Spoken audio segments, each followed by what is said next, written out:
Salutes.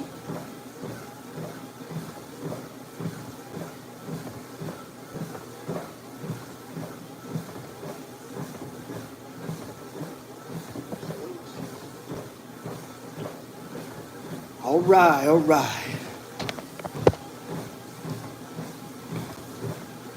Get this here started. What's up, y'all? It's another day. Get off of here real quick. And let's get this here started. Hold on, man. Okay. So yeah, what's up, man? Another episode. Walk with your boy. Walk with me, do my little daily walk. And I want to do some recaps today, y'all, on some of these shorts I made. Because I don't think people actually know what I'll be talking about when I be making these shorts. So I'm going to do a review, and then we're going to talk about it some more. So the first one we're going to go back. We're going to do an oldie but goodie. We're going to go back, and we're going to look at one of my videos about, this revelation monster right here. This beast from the deep. And I want to show you guys exactly what it's talking about. Because this stuff is really happening today. I'm not saying that Revelations is accurate in all its details, but I am saying that it's truthful. Not accurate, but truthful. Because see, it takes the person that's teaching this stuff to explain what is being taught. And what's being taught in this is that there is a entity from the deep. Now check it out. I'm going to go ahead and I'm going to show you guys the video, and then I'm going to go from there. So I'm on my treadmill, and that's the video right there. So we're going to talk about that video. First, we're going to watch it, and I'm going to show it, and then we're going to move on from there.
All right. That's the little short right there.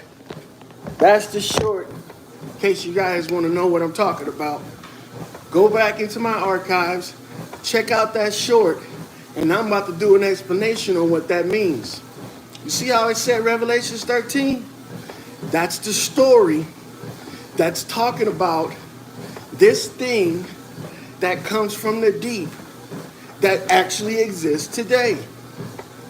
This thing that I'm talking about has been recognized or has been discovered in all fresh water.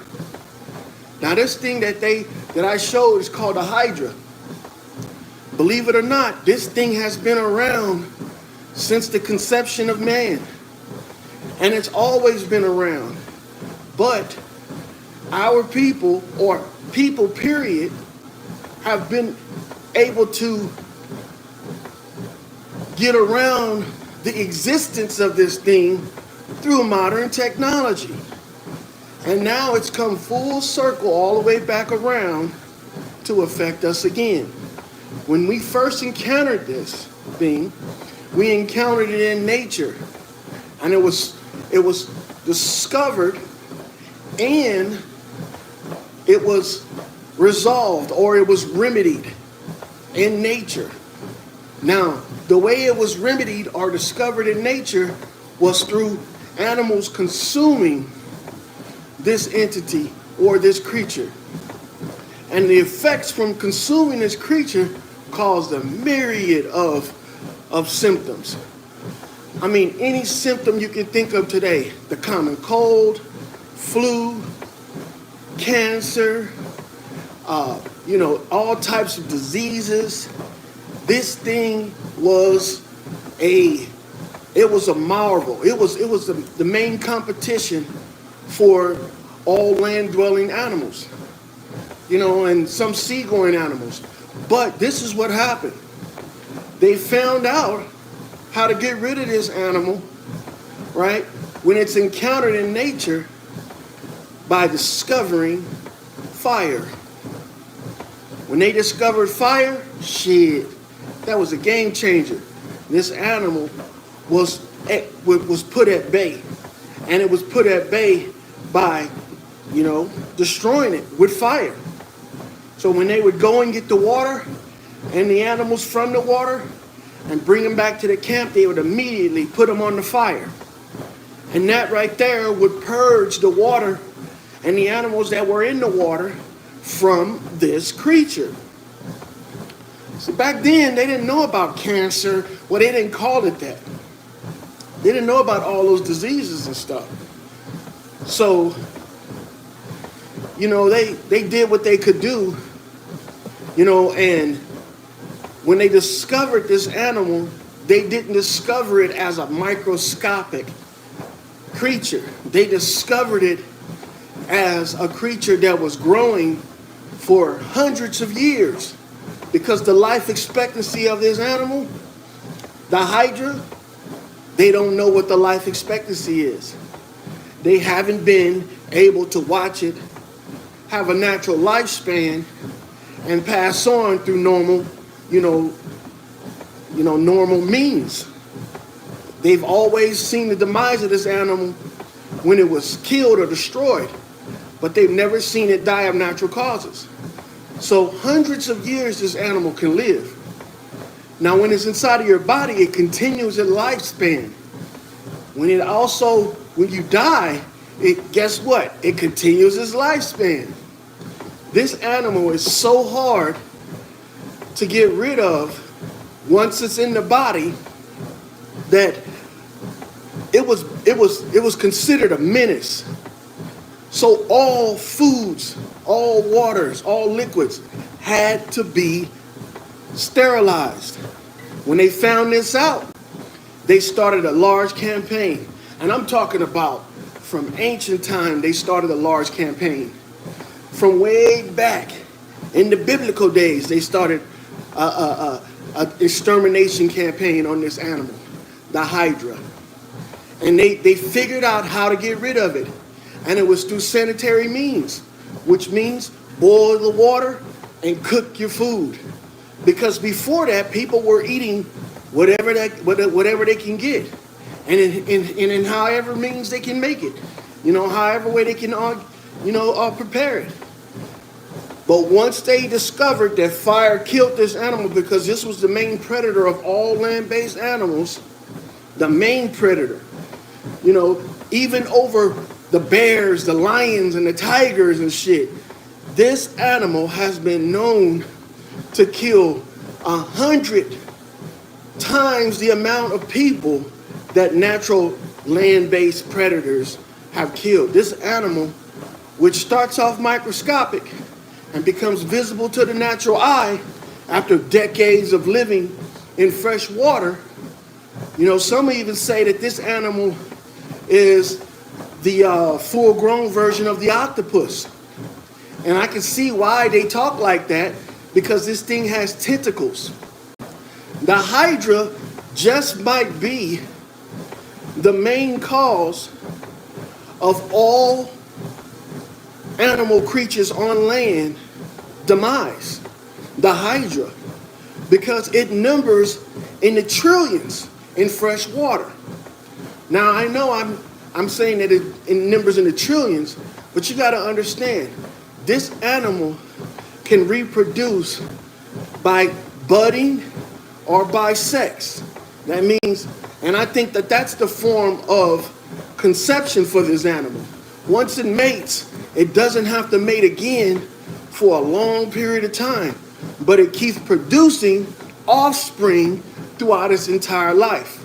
One mating can produce trillions of these things. And this is why they're so dangerous, because they multiply in such a they multiply so fast and so much that it overwhelms the host. It even overwhelms nature. Because these animals have adapted to coming on land. The Hydra. Revelation 13 talks about this. It doesn't talk about it correctly, though, because it describes it as a mythological animal, when in actuality, this is a real life animal, and it exists today, and they've been able to utilize it for certain things. Now, this animal, this Hydra, has been known to kill microscopic bacteria. It's a predator by nature. And in its microscopic form, it's ravenous. But you got to understand, predators don't distinguish. They don't discriminate against their prey. If you are edible, they're going to eat you. So these scientists, with their infinite wisdom, created a serum that contained these entities, these hydras, that would kill all antibiotic resistant diseases or bacteria. And for that was a modern miracle right there, because for a while they couldn't figure out how to get rid of these might have slowed down a little bit. But they created this serum that contained these animals because they wanted them to kill all the antibiotic resistant bacteria, which they did on such a successful way that they decided that they were going to push this as a way of destroying disease. And for a while there, it seemed like it did. I mean, to the point where they even upped the life expectancy of humans. You remember back in the day? I remember when I was a little kid. I'm in my late 40s right now. I remember when I was a kid, they told us, and they announced it on television, that the life expectancy of a human has increased to 80 years old, right? That before it was around 50, 55, 60 years old. Then they increased it to 80 and said possibly it could be 90 years old. And that's after the use of this creature that's called the Hydra as a cure for antibiotic resistant disease. Now, this was big back in the day. I mean, really big. They even turned this thing into a weight loss remedy too as well. Because the way this thing can survive in nature, since it was a freshwater creature, was when the water dried up, this thing would go into hibernation, the body of this thing would go into hibernation, and all of its offspring that's inside of it would be able to survive the drought. But the host, the parent of these things, would die and become nutrients for the kids to survive on until the water comes back. I know that sounds weird, but if you read Revelations 13, you'll get this same story. You got to read between the lines with the story, though, how it says the beast came from the water up onto land, and it took advantage of the people of the land and of the whore of Babylon. Now, what we don't realize is that it's talking about this drought, and then what they call what do they call it? Oh, the resurrection. So the drought and then the resurrection. That's why this resurrection stuff is so important. Because what you don't realize is that there's certain levels of death that humans don't experience. For instance, we do experience brain dead, and that's a form of death. That means your body's still alive, but your brain is not functioning. That's brain dead. And then we've dealt with paraplegics, where your body and your brain is still alive, but certain parts of your body is dead, meaning like it doesn't operate, it doesn't function. And then we've dealt with death, regular death. But animals, certain animals in nature, they have a wider spectrum of death that we don't understand. For instance, not breathing for a long period of time. And that's where these animals come in, because they can convert their gills or their lungs into a self-producing mechanism. These hydra that they have in nature. Let me show you guys again what this thing is, because it actually is being utilized today as a form of medicine. They call it the, what do they call it? But this is what it is. This animal right here it can survive on land and in water. It can survive on land and in water. That means it has gills and lungs. And with that, the gills can support themselves because of the way that the lungs work as well. Because believe it or not, we have gills too as well. That's why we have mucus in our lungs. That's why we have fluid in our lungs. It's a form, I forgot the name, but it's like saying that it's an internal gill. But the thing is that these animals have developed a way to where if they are out of their natural environment, let's say from water to land in the dry, that as long as they stay in a moist environment, they will actually survive as long as they can continue to breathe. And what I'm saying is they can hold their breath. These animals can hold their breath for years. What I mean is that they trap liquids inside of their gills and breathe them through their lungs. Same way that humans do. Now, the reason why we don't know this is because we don't pay attention to the actual science around childbirth. When you are born and you're inside of your mother's womb, you're actually breathing utilizing those internal gills, because you're breathing what they call the fetus liquid, or I can't remember the name, man. I always have blanks like this. So you're breathing the embryonic fluid, just like a fish breathes water.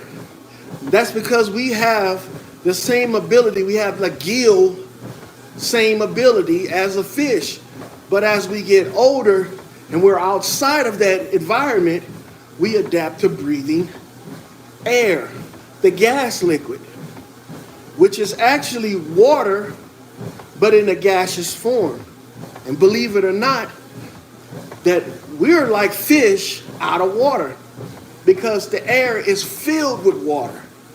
I mean, to the point where at any given location, you can have 18 to 19 billion gallons of water in the air in any given location. And sometimes it's even more in certain locations, high or lower elevations. Check this shit out. This animal has been found in a lot of the pharmaceutical medications today. And what they call them, they don't call them hydras no more, because that name has a derogatory meaning. They call them phage. Look into it, guys. Phage. Phage therapy is making a boom today. Phage therapy is the new craze. I've made videos about it. Search my archives and check out the phage.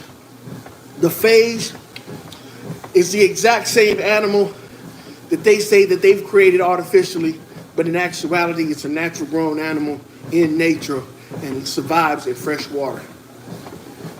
So that's one video right there. And you know what? I'm making good time. I think we can do another one because I got about 15 minutes left in my walk before I have to go do my little duties. So let's go ahead and scroll down and let's see another video. All right. Oh yeah. One of my favorites. This video is about the origin of your pets. Now check it out. I'm gonna do two of them actually because it's like a combo. They're made at different times. And you've probably seen this on my reel. But check it out. That one right there, the rat, and this one right here, the, damn, I'm moving too much. But look, you know what? Let's go ahead and watch it. Here we go. The snake.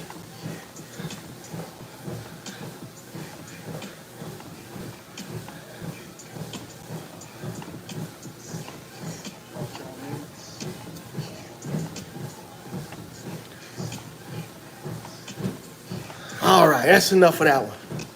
Come on now, let me get, about to fall on my ass. So straight up, right? That video right there, that's talking about the rat, the cat, and the dog. Believe it or not, all relatives. These animals were created in a laboratory where we think that these animals came straight from nature. They didn't. These are sin animals. This is the sin that was talked about in the Bible. Not sin as in evil doing, which in actuality, if you're looking at nature, that is evil. But sin as in synthetic, synthesized. These animals were crossbred. Multiple species crossbreeding.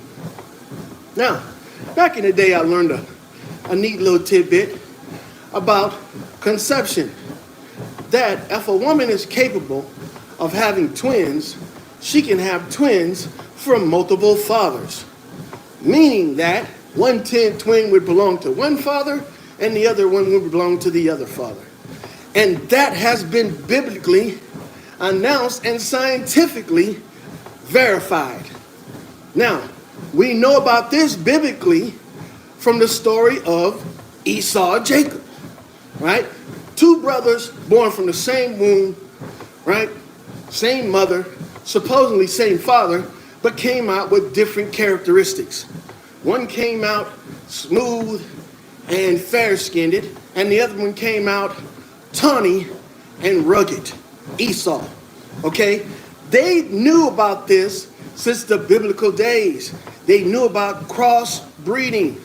They knew about multiple additions to procreation, meaning that two different sperms in one womb can create two different species. Now, in human ecology, I might not be using that word right, but in the conception of humans, we've realized that you can create humans in a myriad of hosts. We call these humans that are created in different species other than their human host, chimeras, okay? Or a nifty name to know is homunculus. And what this is an animal that's born from the womb of a different animal. And then sometime come out portraying some of those characteristics of that different animal. And that's how we came to certain species of animals. And these animals are all considered domesticated. Now, you know how people are always talking about Bigfoot and all that shit? Well, guess what? Bigfoot is one of those creations. That's why they keep it so secret. Because nature has a way of multiplying creations, regardless if it's a natural creation or a human creation. Nature has a way of multiplying it. I mean, look at all the invasive species that are put in fresh water today that are driving out all the other species, like the farm-grown salmon that are destroying all the natural habitats of the natural salmon. Same thing with the striped bass, tilapia, the catfish. All of these animals were created in laboratories. Now, not like the fancy laboratories where you're inside of some type of, sterile environment wearing white lab coats. These laboratories are homegrown. See, back in the day, humans practice science on a daily basis. That's what we call experimentation. And you know what? Adaptivity, being able to adapt to your environment. So we created all types of things scientifically. Matter of fact, pasteurization was something that was created in a laboratory, a home laboratory, to get rid of bacteria in liquids. We call it today boiling your water, boiling your milk, pasteurization. Then they discovered distillation. Man, but let's not get off track. What I'm talking about here is the rat, the cat, and the dog, all from the same species, from a rodent. Now, I know that sounds weird because we've always believed that the cat came from the feline family and the dog came from the canine family. Correct. These names, feline and canine, they almost sound the same at the end with that nine or that ein. You know why? Because these are domesticated animals from the same group of hosts. They both come from the rodent family. Now, the canine doesn't exist naturally in nature. That's why if a dog is ever, lost, it'll 9 times out of 10 become prey to natural animals. Unless they form some type of community where the dogs team up and become wild or feral dogs. But that's another story. But from that first video I just showed you about the cat, the rat, and the dog, is to show you that these three are related. Now, the cat and the dog were mixed species. The rodent that created the rat and the cat came from the species called the California. I know that sounds close to California, but the California. All right, it's spelled kind of weird at the end. Look it up because I don't want to mess up on the spelling. But tell you the truth, this species of animals are very easy to crossbreed, from the weasel all the way up to the bear. Because believe it or not, the bear is part of this. Now, how do we get the dog and the feline or the cat? Through cross compatibility with species outside of the rodent race or the California race. Now I'm going to show you another video of this animal that has been changed to the point where you can almost see the adaptation. See, so we're confused on certain terms. Like evolution only exists in theory, but adaptation is something that you can actually look at, you can actually feel, and you can actually produce, and repeatedly. Meaning adaptation is just like bodybuilding, So when you bodybuild, you're not really making something new, you're just enhancing what's already there. And that's what this is. It's an adaptation. So let's take a look at this video. Bear with me, guys. And I appreciate you guys for coming out, even though you're not staying too long, but go.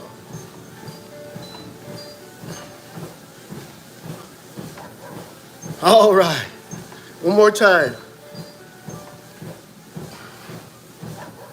All right, okay. So check it out. That animal, the Delucia, what is it? The Duluchotus, I can't pronounce that word. That animal is the semi-adaptated version of the dog and the cat. Now, how do you get that animal right? Because that's the base animal. How do you get that animal from that to the dog or from that to the cat? You crossbreed it with another species. The dog was crossbreed with that animal and what we know today as the wallaroo or the kangaroo. The cat was crossbred, what we call today as the reptile or the serpent. Now, wait. I know. Question is, how? We were taught that these animals can never breed with each other because they're not even in the same species. That's just like Revelations 13, but not exactly. See, in order to breed cross species that cannot breed physically with themselves, you would have to have some type of method in place. It's how we got some of the creations in the Bible. For instance, how we got Abraham. We have to artificially inseminate. And by doing that, you can take the stem from one animal and match it up with another animal and get an offspring that they say will be totally different, a creature that's totally different.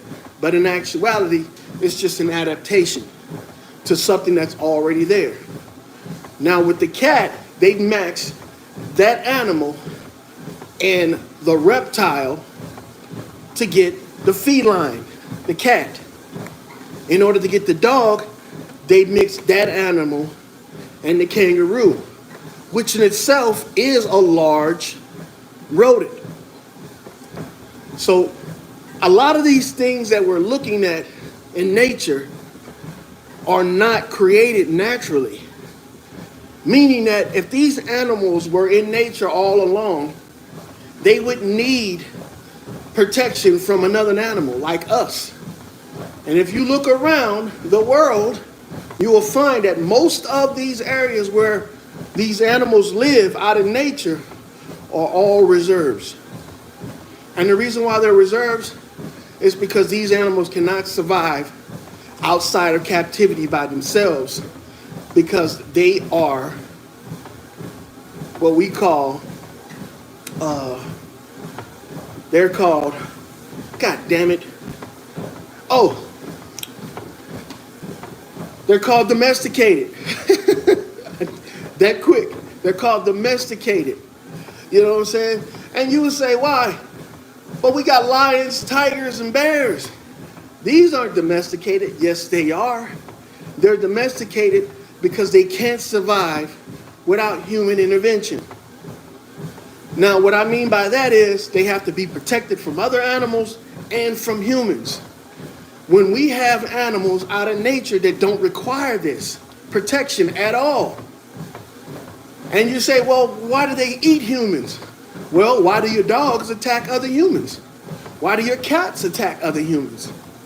You see, domestication doesn't mean docile. Domestication means synthetic conception. That's what domestication means.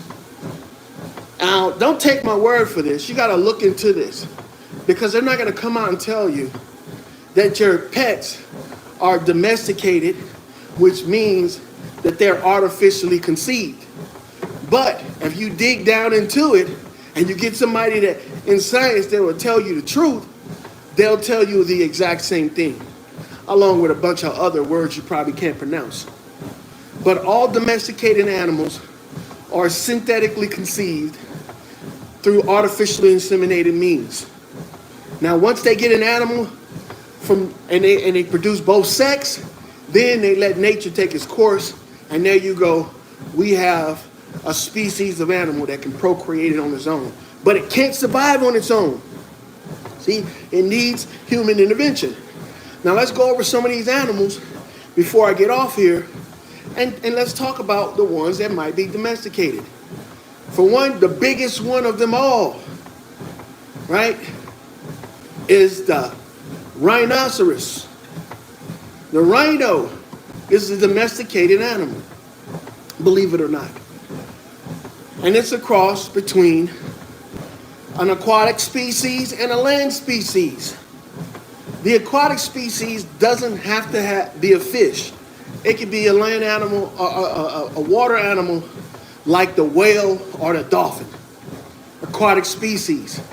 And that's what I'm assuming the rhino is mixed with one of those animals. Now, even the whale is domesticated. Check it out.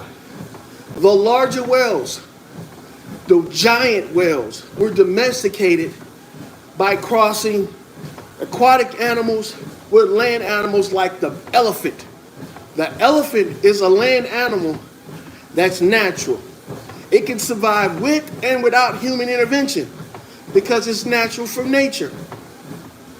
And the elephant has an undetermined lifespan, believe it or not. The tortoise is another one that's natural because it has an undetermined lifespan. And this is how you can tell the different types of animals that are from nature. They have an undetermined lifespan. All domesticated animals have a calculated lifespan. For instance, dogs only live about 20 to 30 years. I mean, I'm talking about 30 years rarely, but 20 years mostly, okay? Cats the same way. They don't have an undetermined lifespan. Because see, when you cross species like that, you allow them to adapt, you get the flaws from both species in that animal, which deteriorates faster because a reptile and a feline, or a reptile and a rodent, they both have short life expectancies. So when you put them together, then you have a domesticated animal that takes from both of those animals' traits. That's the cat. Cat usually only lives about 17 to 20 years because of the two species that it was bred to make. Now, the thing about this is that the more you recognize what these animals are, the better you are adapting to living with them. Meaning, like, people have animals and they don't know how to take care of them. So they treat them like humans. And if you guys haven't seen, there's a lot of people on the internet that have these dogs and cats living inside of their home. Now, this is the thing. We've all had times in our lives where we've had rodents in our homes.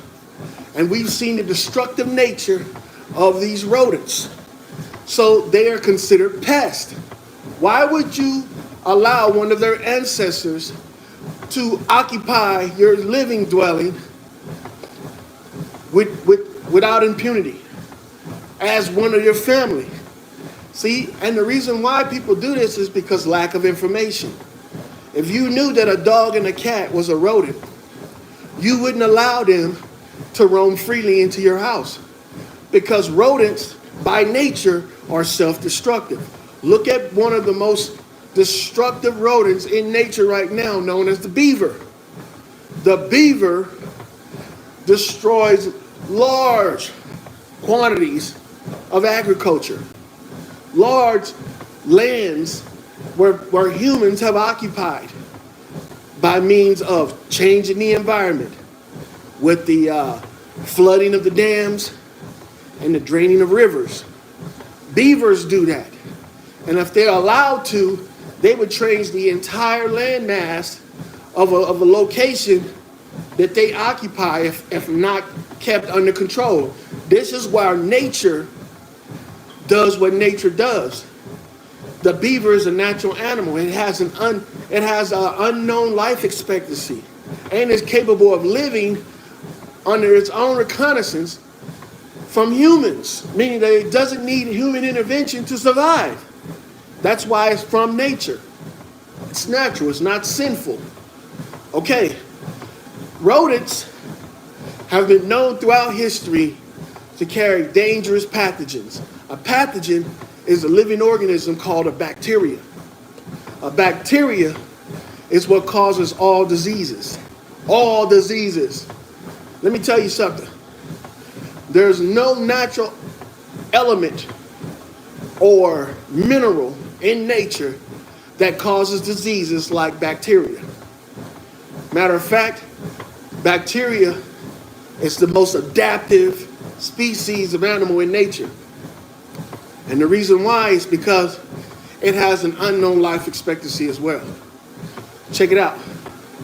So, when you bring these animals into your house, make sure you regulate your contact with them, because rodents carry bacteria. They live in almost a circle of life with the bacteria, because rodents need bacteria to digest their food. For instance, the rat can't digest food that are high in bicarbonates because it doesn't have the ability to burp or fart. And that's just a little tidbit that I learned along the way. Because I had a rodent problem at one time on my property, and I found out that allowing rodents to eat sodium bicarbonate causes them to go into a coma or a catatonic state, which they will starve and die, because they can't move, because they're so bloated that their body can't function as it was designed. So, this also applies to cats and dogs. You got to be careful with sodium bicarbonate around dogs and cats. Dogs, they'll suffer what they call bloat, where their stomach will turn inside of their body, and they won't be able to ingest or defecate any food that's eaten, and eventually will die because the stomach will starve itself of blood because it turns. And that's because of the bicarbonates in the stomach, and it can't release it. Something sort of what the rat goes through when it eats baking soda. So be careful with that. But just like the rat, the dog relies on bacteria to digest its food. A lot of four-legged animals live this way because they lack the ability for their food to be digested by utilizing gravity. I know a lot of people don't believe in gravity. It's actually buoyancy and density. But that process is what helps humans digest food. When you eat, your food goes down towards your midsection. When you stand up and you move around, it further allows the food to work its way through your intestines and ultimately comes out of the lowest point of the digestive system, which is the colon. Animals that are lateral, meaning that they walk on all fours, and their digestive system is lateral, meaning they eat from the front and shit from the back, you know what I'm saying? Their food has to be worked out through agitation and through fermentation. Agitation and fermentation. That's how animals like the cat and the dog digest their food. And these are also the animals that were talked about in the Bible that chew the curd. Now, if you people don't know that, you Bible thumpers out there that's reading this, talking about animals that chew the curd are healthier than animals that don't, think again, because you need to know what curd actually is.